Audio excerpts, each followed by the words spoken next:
Emil watched the woman like a hawk.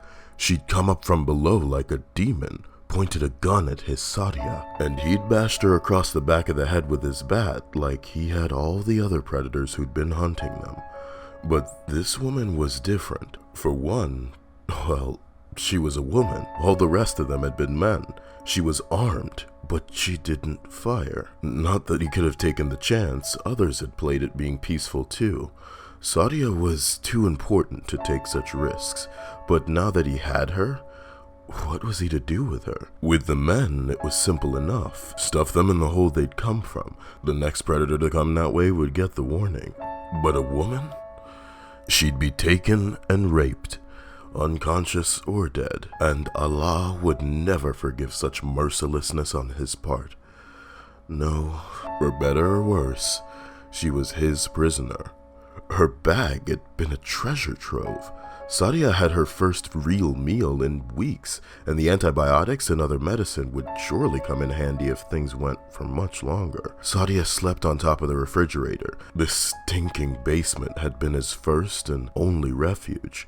Thankfully, it was under a block of well-off apartments, all with blinds. Most of them were unoccupied, summer homes of rich out-of-towners, and it seemed with each passing day, another one of the occupied apartments went quiet. He imagined them opening their drapes and welcoming the scourge Allah had sent upon the world, rather than slowly starving. As he contemplated his position, he felt a familiar buzzing in his pocket. His phone was having another damn alert. Hour by hour, always the same now. He pulled it out to check anyway and saw it was the... No. It's changed. New information. Thank goodness. Satellite mapping of the phenomenon has revealed that there are gaps and openings periodically in its coverage of the Earth. The next projected opening in the phenomenon is expected to be in the major New York metropolitan area between 920 and 1000 hours. Due to the phenomenon operating at various altitudes, viewing of the sky is still strongly warned against. This is expected to be the only opening in the phenomenon for some time. As such, it is recommended you do not try and evacuate. Make a very short scouting trip for necessary supplies or superior shelter. Do not look at the sky. Do not make noise. Generate as little heat as possible. Move as slowly as possible to avoid accidental noise. To personnel with rank 6 clearance, Blue 12 procedures are no longer in effect. Red 4 procedures now supersede all previous orders. Suddenly, Emil could make out explosions.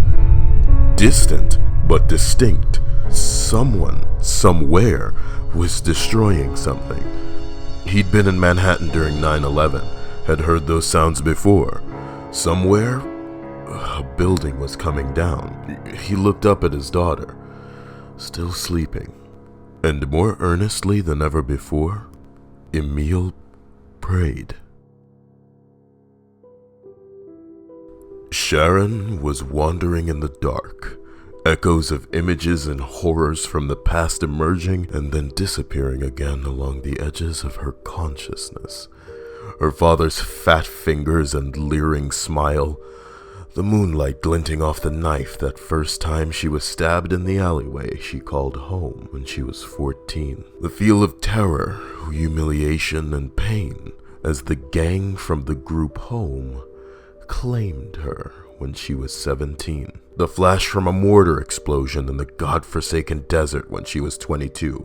But somewhere, elsewhere, distant, like drums, or a heartbeat, an echo, thoughts, not her own, the same voice that had been trying to get in for weeks, ever since, no, that was just coincidence. Obey, resist, surrender, fight, despair, hope. With a gasp, she awoke. The light stabbed at her eyes. The pain in her head was unbearable. She looked around, squinting. She was in some kind of basement. She saw stacks of old furniture, dusty, disused, a workbench, a fridge. Light came from a single yellowed bulb hanging on a chain. She was on a mattress, single, No sheets. The frame came up the side like a hospital bed. Her wrists were bound behind her. By the feel of it, her own handcuffs looped through a hole in the frame. She tasted orange juice. Somebody had been giving her fluids bit by bit while she was unconscious. She was still clothed. A good sign. Perhaps they hadn't searched her as thoroughly as they should have. She'd have to see if she got the chance. Suddenly, she heard a door somewhere behind her open. Emil had done his job. Done as he was told. He'd activated the package as the alert had told him to immediately after the gap in the phenomenon closed. He threw the switch. He heard the explosions. Distant. A series. And then a splash. Dockside, perhaps? Or a bridge? He didn't know. Wasn't his place. Blue 12 is hold, but prepare all packages. Detonators, transmitters, balloons with sensor packages on rooftops. Those he'd had to abandon since he couldn't go outside. Red 4, detonate red package 4. All other orders superseded. All other orders superseded.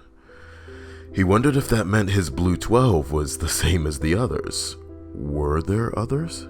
He survived by chance. Could others have had other orders? He hadn't seen the messages and alerts, but then he was only a rank 6, no specialized comms, not even a government phone. But that was alright. Now he just had one priority. No means to follow any other orders.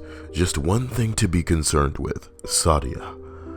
Well, Sadia and his prisoner. As he opened the door to the basement, he saw a bit of small movement from the mattress. Good. Movement meant she was alive. After being out for 2 days, he'd begun to worry the damage he'd done was permanent. He saw a small glimmer from under the pile of furniture in the far corner. Good girl, Sadia. Stay hidden where I put you. Leaning up against the workbench, he looked at his prisoner. Blonde, fit, weathered. Maybe 30. 33? Now that she was awake, he could see. She had hard eyes. I'm glad to see you awake. I'm sorry for having to hurt you. I'm glad it wasn't too badly. I know you holstered your weapon when you saw my little girl, but I had no guarantee that that wasn't a trick on your part. Are you thirsty? Hungry? I'm afraid I don't have much. Well, more now with your pack. I hope you don't mind I fed my daughter one of your MREs. Sharon glared. She couldn't decide whether or not to trust him. He seemed innocent, but there was something to him she couldn't place. Something he reminded her of, and nothing in her experience could make that a good thing.